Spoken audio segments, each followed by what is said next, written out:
আল্লাহ রাব্বুল আলামিন মুসা নবী পয়গম্বর আলাইহিস সালামকে ডাক দিয়ে বলেন, ওরে মুসা,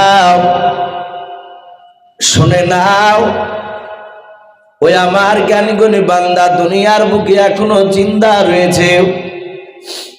ওই জ্ঞানী গুণী মানুষটার সাথে তোমার যদি সাক্ষাৎ করতে হয়, ওরে মুসা, তুমি নদীর ধারে চলে যাও। বলে মুসা নবী বলেন, আল্লাহ নদীর ধারে গিয়ে কি করবো বলার? আমার আল্লাহ ডাক দিয়ে বলেন, মুসা, নদীর ধারে গিয়ে তুমি একটা মাছ ধরে নিয়ে এসো। মুসা আলাইহিস সালাম বলেন, আল্লাহ আমি মাছ তো কোনোদিন ধরি নাই।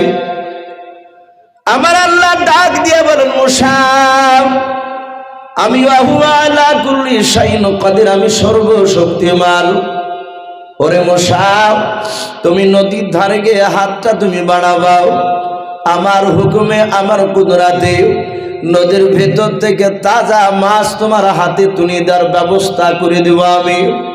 মুসা আলাইহিস সালাম নদীর পাড়ে গিয়ে বাবরি হাত ওখানা সাট করেছিল। আল্লাহর কুদরাতে ওই নদী থেকে একটা তাজা মাছ বাবজি ঝাঁপ দিয়ে মুসা নবীর হাতে বাবজি পড়ে গেল। আল্লাহর নবী মুসা বলেন, আল্লাহ, এই যে নদী থেকে মাছটা আমার হাতে এসে ধরা পড়ে গিয়েছে, আমি মাছটা ধরেছি, এবার কি করা লাগবে বলল। আমার আল্লাহ বলেন, মুসা, ওই মাছটা বাড়িতে নিয়ে গিয়ে তুমি মাছটার আঁশগুলোকে তুমি ছাড়িয়ে নাও। ছাড়িয়ে নেওয়ার পর পানি দিয়ে ভালো করে তুমি ধৌত করে নাও। মাছটার নাড়ি ভরে বের করে ধৌত করার পর, ওরে মুসা, তোমার আগুনে বাড়িতে তুমি মাছটাকে ভাজা করে নাও। মুসা নবী পয়গম্বর আলাইহিস সালাম তাই করলেন। বাবা, মাছটা ভাজা করার পর মুসা নবী ডাক দিয়ে আবার আল্লাহকে বলেন, আল্লাহ, মাছটা ভাজা হয়ে গেছে, এখন কি করা লাগবে বলেন। আমার আল্লাহ ডাক দিয়ে বলেন, মুসা, মাছটা ভাজা করার পরে একটা ব্যাগের ভিতর ভাজা মাছটা তুমি ভরে নাও। ওরে আমার মুসা, তোমার সবচেয়ে জানের বন্ধু, সবচেয়ে তোমার প্রিয় বন্ধু যে ব্যক্তি, সেই ব্যক্তিকে তুমি ডেকে নিয়ে এসো। মুসা নবী পয়গম্বর আলাইহিস সালাম বলেন, আল্লাহ, এই দুনিয়ার বুকে সবচেয়ে মিশরের মধ্যে আমার সবচেয়ে জানের বন্ধু, তার নাম হচ্ছে ইউশা বিন নূন। আল্লাহ বলেন, মুসা, আমি ওটাও জানি, এ গোটা এই মিশরের মধ্যে সবচেয়ে তোমার যে জানের বন্ধু তার নাম হচ্ছে ইউশা বিন নূন। হে মুসা, ওই ইউশা বিন নূন কি ডাকো। বলে, আল্লাহ ডেকে কি করবো? বলে, ডেকে তোমার ভাজা মাছের ব্যাগটা ওর হাতে দাও। বলে, এই মুসা, এই মাছের ব্যাগ তোমার বন্ধু তোমার সাথে হাতে হেঁটে যাবে, তুমিও হাঁটবা। বলে, আল্লাহ কেমনে দিয়ে হাঁটবো একটু বলুন। বলে, তোমরা হাঁটবা নদীর ধার দিয়ে। বলুন আলহামদুলিল্লাহ। আল্লাহ সব বলে দিচ্ছে। বলে, এই মুসা, নদীর ধার দিয়ে হাঁটতে শুরু করবা, হেঁটে চলে যাবা। বলে, আল্লাহ আপনি বলুন, আমার গন্তব্যস্থল কদ্দুরে গিয়ে দাঁড়াবে সেই ঠিকানাটা একটু আপনি দেন। আর ওই যে জ্ঞানীগুণী মানুষটার সাথে আমার সাক্ষাৎ করার প্রয়োজন আমি আপনাকে বলেছি, হে মাওলা, ওই লোকটার সাথে কোথায় কেরা দেখা হবে? আমার আল্লাহ বলেন, মুসা, তোমার এই ভাজা করা মাছ, আমরা জানি যে ভাজলে সে মাছটা কোনদিন তাজা থাকতে পারে না। এই ভাজা কৃত মাছটা, যে মৃত মাছটা মরে গেছে, মরা মাছ নদীর ধার দিয়ে যেতে যেতে যেতে যেতে যেই জায়গায় এই ভাজা মাছ তোমার তাজা হবে, ওই জায়গাতে তোমার ওই শিক্ষকের সাক্ষাৎ পাবে। বলুন আলহামদুলিল্লাহ। মুসা নবী তার উম্মাদকে, বন্ধু ইউশা বিন নূনকে বাপটি ঘটনাটা পুরা সব খুলে বলল। মুসা নবীর বন্ধু ইউশা বিন নূন বললেন, ভাই চিন্তা করবেন না, আমি জানি আপনি যেটা জবান দিয়ে বের করেছেন, আজ পর্যন্ত আপনার কথা জবান দিয়ে বের করা কথাগুলো একটা বিষয় নেই, সবগুলো বাস্তবে পরিণত হয়েছে, সঠিক হয়েছে। হে নবী, এই মাছ যেখানে তাজা হবে সেখানে আপনাকে আমি স্মরণ করে দেব, ওখানে আপনার শিক্ষকের সাক্ষাৎ পাবেন। বলে, হ্যাঁ ইউসা বিন নুন, তুমি আমাকে একটু স্মরণ করে দিও। মুসা আলাইহিস সালাম চলতে শুরু করলে নদীর ধার দিয়ে। উনি আগে আগে যায়, মুসা নবীর বন্ধু ইউসা বিন নুন ভাজা মাছের ব্যাগ টেনে পেছন পেছন যায়। অনেক দূর বাবজি চলে গেলে, চলে যাচ্ছেন, যেতে যেতে যেতে যেতে মুসা নবীর সাগিরা ইউসা বিন নুন উনি মনে মনে চিন্তা করছেন, আমাকে তো ভোগ লেগেছে। ডাকি দিয়ে বললেন, ওগো নবী মুসা আলাইহিস সালাম, আমাকে ভোগ লেগেছে, একটু খাবারের ব্যবস্থা করা যাবে না? মুসা নবী দাঁড়িয়ে বললেন, ভাই তোমার আমার কাছে একটা ভাজা মাছ রয়েছে, আর এই মাছটা তোমার আমার জন্য খাওয়া যাবে না? আল্লাহ বলেছেন এই মাছ এখানে তাজা হবে, সেখানে আমার শিক্ষকের নাকি সাক্ষাৎ পাওয়া যাবে। সেই লোক নাকি আমার চেয়ে জ্ঞানীগুণী মানুষ, আমি তার কাছে আমি দেখতে চাই সে আমার চেয়ে কত বড় দামি লোক, কোন দিক দিয়ে গেলি সেটা আমি একটু দেখার জন্য এসেছি। ভাই সবুর করে, এখানে তো খাবারের ব্যবস্থা নেই। উনি ধৈর্য ধরে বাপজি আবার হাঁটতে শুরু করলেন। হেঁটে যেতে যেতে যেতে যেতে যেতে যেতে মুসা নবী বললেন, ভাই শোনো, আমার শরীর ক্লান্ত হয়েছে না, আমরা এখানে নদীর ধারে একটু জিরিয়ে নিই, একটু আরাম করে নিই। তাফসীরে মারিফুল কোরআনে এসেছে, নদীর ধার, যে ধার দিয়ে যাচ্ছিলেন নদীতে, ওই নদীর ধারে ছোট ছোট পাথর পড়েছিল। মুসা আলাইহিস সালাম একটা পাথরের উপর মাথা দিয়ে তিনি শুয়ে পড়লেন। ইউসা বিন নুন উনিও একটা ছোট পাথর মাথায় দিলেন। উনি ব্যাগটাকে মাথার সামনে রেখে চিন্তা করলেন, নবী বলেছেন এই মাছ তাজা হবে, আর এই তাজা হবি এখন, না হলেও পরও তাজা হবে। মুসা আলাইহিস সালাম তিনি ঘুমিয়ে আছে, নিদ্রায় চলে গিয়েছে। আর এই দিকে ইউসা বিন নুন ভাজা মাছটার ব্যাগের দিকে বাপজি তাকিয়ে ফ্যালফাল করে বাপজি দেখতেছে, তাকিয়ে আছে, দেখি মাছটা তাজা কখন হয়। আল্লাহর কুদরাতে ইউসা বিন নুন দেখলেন, বাবা ওই মরা মাছটা ব্যাগের ভিতর বাপজি তাজা হয়ে লড়তে শুরু করলো। বলুন সুবহানাল্লাহ। হযরত ইউসা বিন নুন বাপজি অবাক হয়ে গেলেন। উনি আর শুয়ে থাকলেন না, তিনি আপনার চুপচাপ তিনি বসে পড়লেন। বসে ব্যাগের দিকে তাকাচ্ছেন, ভাজা মাছটা ব্যাগের ভিতরে বাপজি খনবাল করে লড়তেছে। উনি মনে মনে চিন্তা করেছেন, মুসা নবী পয়গম্বর আলাইহিস সালাম বলেছেন, ওরে ইউসা বিন নুন, এ আমার ভাজা মাছ যে জায়গায় তাজা হবে সেই জায়গায় তুমি আমাকে কথাটা স্মরণ করে দিও। আমি যদি দেখতে না পাই তুমি আমাকে একটু ডাকিয়ে বলবা। ইউসা বিন নুন তিনি দেখলেন ওই মাছটা ব্যাগের ভিতর থেকে বাপজি নড়তে নড়তে বেরিয়ে পড়ল।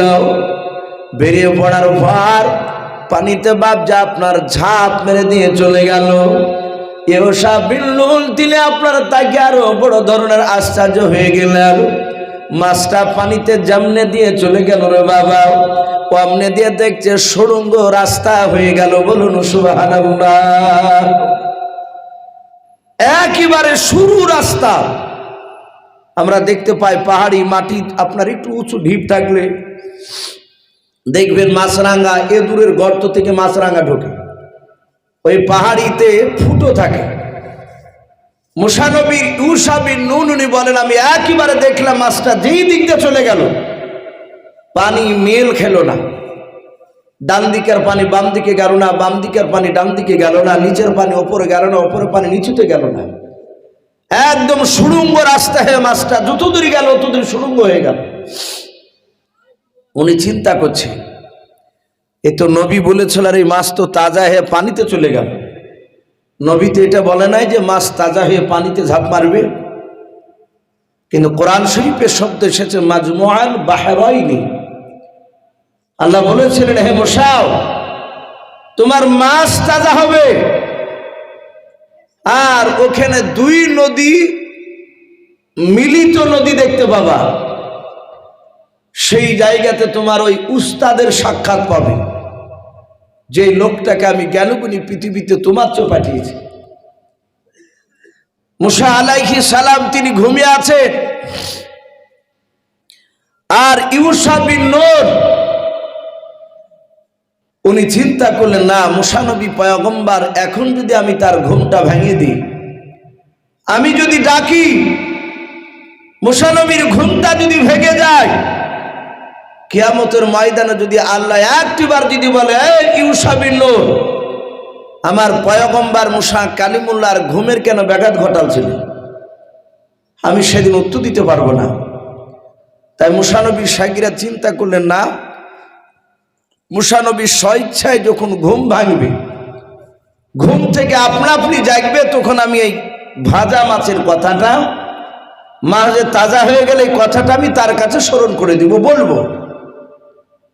মুফাসসিরিনে কেরাম লিখেছেন, আপনার আমার নবী প্রতিটা নবীর বাপজি তার একটা খাস বন্ধু ছিল, আমাদেরও থাকে প্রতিটা মানুষের। দেখেন, আলেম আলেমের মতো বন্ধু, হাজি হাজির মতো বন্ধু। একটা দেখবেন যে মদ খেয়ে বাড়া তাড়িও, একেবারে নিম্ন শ্রেণী যদি গরিবে হয়, তারও দেখবেন তারও একটা বাপজি জানের বন্ধু থাকে, কি থাকে না, কথা বলে, তারও থাকে। সেও তার সাথে দেখা যায় ঘাটে ধারে, নাহলে মাঠে, নাহলে রাস্তার ধারে বিড়ি টানতে টানতে বাপজি দুজনায় তাদের বন্ধুত্বর কথা আলোচনা হয়। আপনার আমার নবী হযরতে মুহাম্মদ রাসূলুল্লাহ সাল্লাল্লাহু তাআলা আলাইহি ওয়াসাল্লাম সারা পৃথিবীর শ্রেষ্ঠ রাসূল। আমরা জানি সেই নবীর প্রিয় বন্ধুর নাম ছিল হযরতে আবু বকর সিদ্দিক রাদিয়াল্লাহু তাআলা আনহু বলে নাম। আমরা এটাও জানি যে আবু বকর যখন বিশ্ব নবীর বাপজির সাথে মক্কা থেকে হিজরত করে মদিনা রাস্তায় পাড়ি দিয়েছিলেন, আমার বিশ্ব নবী মক্কা থেকে মদিনায় যেতে বাপজি 13 দিন সময় লেগেছিল। বলুন আলহামদুলিল্লাহ। কতদিন বললাম বাপ? 13 দিন। নবী 13 দিন ধরে বাপজি মক্কা থেকে মদিনায় মানুষের চোখের আড়াল হয়ে হয়ে উনি চলে গিয়েছিলেন। আমার নবী মক্কা থেকে মদিনায় যেতে যেতে বাপজি প্রথমেই মক্কার এলাকাতে রসুলের ঘর থেকে বেরিয়ে গিয়ে বেশ কিছুটা দূর যাওয়ার পর আবু বকরকে সাথে করে নিয়ে একটা গুহার ভিতর বাপজি রাসূলুল্লাহ আশ্রয় নিয়েছিলেন। গুহাটার নাম মনে আছে বাপ আপনাদের কারো? গারে সুর। কি বললাম? গারে সুর। আর আরেকটা গারে হীরা বলা হয়, যেখানে কোরআন নাজিল হয়েছিল ওটাকে গারে হীরা বলে। আর নবী হিজরতে রাত্রিতে যেদিন মক্কা থেকে মদিনায় পালাছিলেন, আমার বিশ্ব নবী বলেন, আবু বকর এখানেই লুকাও, না হলে কাফিররা এসে আমাদেরকে ধরে ফেলবে। আমরা এখানে লুকিয়ে থাকবো, তারপরে এখান থেকে আবার কিছুক্ষণ পর আবার যাবো। ওই গারে সুর জঙ্গলটায় আল্লাহ রসুল বাপজি শুয়ে পড়লেন, বসে পড়লেন। হযরতে আবু বকর সিদ্দিক রাদিয়াল্লাহু তাআলা আনহুকে রসুল বলছেন, আবু বকর আমি দৌড়ে এসেছি অনেকটা রাস্তা, শরীর ক্লান্ত, তোমার পাখানা একটু শাট করে আমি তোমার পায়ের উপর মাথা দিয়ে একটু আমি ঘুমাবো। আবু বকর দেখলেন এটা বিরাট সুযোগ, আমার বিশ্বনবী আমার পায়ে মাথা দিয়ে ঘুমাবে, আমার ইজ্জত বাড়িয়ে যাবে। বলুন আলহামদুলিল্লাহ। আমার বিশ্বনবীর বন্ধু আবু বকর এইভাবে ডান পাটাকে বাপজি শাট করে দিলেন। রাসূলুল্লাহ আবু বকরের ডান পায়ের এই উরু, এটাকে আমরা জান বলি, এই জাঙের ওপরে বাপজি বিশ্বনবী আমার মাথা দিয়ে শুয়ে পড়লে আবু বকর রাসূলের চেহারার দিকে তাকানোর পর গুহার চারিদিকে তাকাচ্ছে। তাকে দেখলেন আবু বকর ওই গুহাটায়, দেখবেন গুহাটায় দেখলেন এক নাই দুই নাই প্রায় 14টা বাপজি ছিদ্র ফুটো আছে। আবু বকর চিন্তা করলেন, হয়তো গুহার ভিতরে আমি দেখেছি ভিতরটা নোংরা ছিল, আমি পরিষ্কার করে দিয়েছি, এ ভিতরে সাপ বিচ্ছু নেই, কিন্তু গুহার বাইরে যদি কোনো সাপ বিচ্ছু থাকে সেটা যদি এই ভিতরে চলে আসে, আমার রাসূলকে যদি কামড়িয়ে দেয়। আবু বকর সিদ্দিক রাদিয়াল্লাহু তাআলা আনহু কিতাবে লিখেছে, উনি মাথাতে একটা রুমাল ছিল, ওই রুমালটা ছিঁড়ে ছিঁড়ে ছিঁড়ে ছিঁড়ে বাপজি ওই ফুটোগুলোকে বাপজি বন্ধ করছেন, বাহিরকে আর পোকামাকড় যেন প্রবেশ করতে না পারে। ছিঁড়ে দিয়ে বন্ধ করতে করতে বাপজি একটা ফুটো আর বন্ধ করতে পারলো না। ওই ফুটোটা বাপজি চিন্তা করলেন এখানে তো কাপড় নেই। উনি ওনার বাম পাটা ওই ফুটোটাতে বাপজি আঙুল ভরে দিয়ে, বাম পায়ে বুড়ো আঙুল ভরে দিয়ে চুপচাপ চাপ দিয়েছে। রাসূলুল্লাহ ডান পায়ে মাথা দিয়ে আছে। কেতাবে বাপজি ঘটনাটা এসেছে। আমরা সকলেই জানি যে ওই গুহার ভিতরে বাপজি একটা সাপ ছিল কি ছিল না, কথা বলে শুনেছেন তো আপনারা। কিন্তু ওই গুহার ভিতরে ওই সময়তে সাপটা ছিল না। কেতাবে লিখেছে সাপটা একটু বাইরে চড়াই করতে গিয়েছিল। কোন কোন মুফাসসির কেরাম ওই সাপটার ব্যাপারে বলেছে, আমি যেই মুসা নবীর কথা আলোচনা করছিলাম আপনাদের সামনে এক্ষুনি যে শুরু করেছি, এই মুসা আলাইহিস সালাম তিনি মক্কা নগরে এক নয় দুই নয় প্রায় 10 থেকে 12টা তার শাগিরাত, তার ভক্ত, তার সাহাবা দেরকে নিয়ে বাপজি ওই মক্কা নগরে ওই গারে সুর এলাকা দিয়ে রাস্তা দিয়ে তিনি যাচ্ছিলেন। সে মুসা নবী জামানা আল্লাহর নবী মুসা আলাইহিস সালাম তিনি যাচ্ছেন আর ঘুরে ঘুরে ওই জঙ্গলের দিকে তাকাচ্ছে যে এই গুহাটা গারে সুর বলা হয়েছে। আল্লাহর নবী মুসা আলাইহিস সালামের বাবা কয়েকটা বন্ধুর মধ্যে থেকে একটা শাগিরাত বন্ধু ওই মক্কা নগরে গুহার পা দিয়ে যেতে যেতে উনি লক্ষ্য করে দেখলেন বারবার ওই জঙ্গলটার দিকে ঘুরে ঘুরে তাকাচ্ছেন।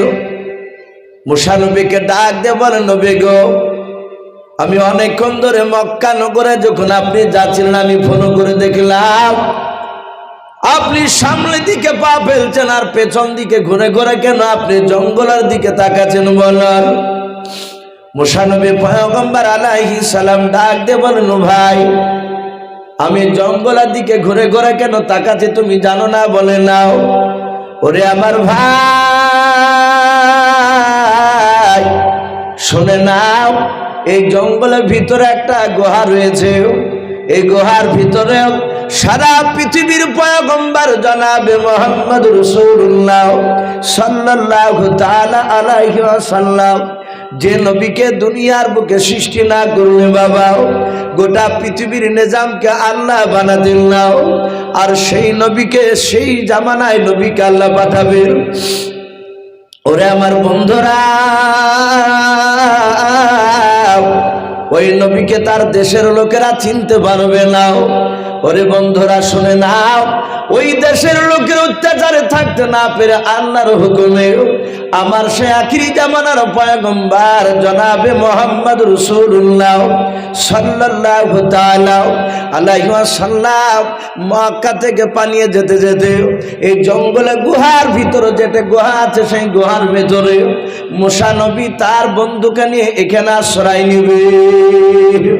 মুসা নবী শুধুই কথাটা বললেন, সেই আখিরি জামানা নবী তার বন্ধুকে নিয়ে এখানে আশ্রয় এখানে থাকবে, এই জাহাজে থাকবে বলেছে। আর ওই ভিতরে ছিল সাপ। সাপটা বেরিয়ে এসে আল্লাহর কুদরাতে মুসা নবীর সাথে কথা বলছিল। বলুন আলহামদুলিল্লাহ।